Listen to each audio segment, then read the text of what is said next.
તો મિત્રો આજનો સવાલ છે કોન્સ્ટેબલ 2022 ની પરીક્ષામાં પૂછાયેલો છે અને સવાલ એ છે કે પંચાયતી રાજ અંગે નીચેના વિધાનો ધ્યાને લો।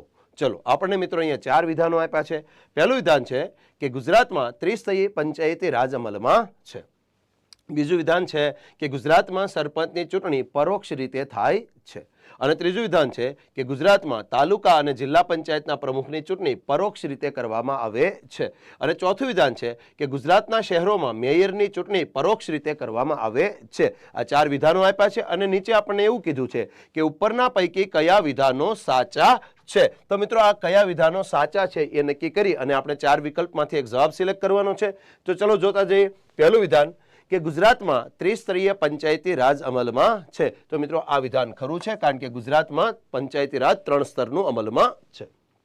બીજું, ગુજરાતમાં સરપંચની ચૂંટણી પરોક્ષ રીતે થાય છે। મિત્રો આ વિધાન ખોટું છે અને આ વિધાન એટલા માટે ખોટું છે કારણ કે ગુજરાત રાજ્યની અંદર સરપંચની ચૂંટણી ગુજરાત રાજ્યના લોકો દ્વારા પ્રત્યક્ષ રીતે થાય છે અને આ પ્રકારની ભલામણ જીણાભાઈ દરજી સમિતિ દ્વારા કરવામાં આવેલી।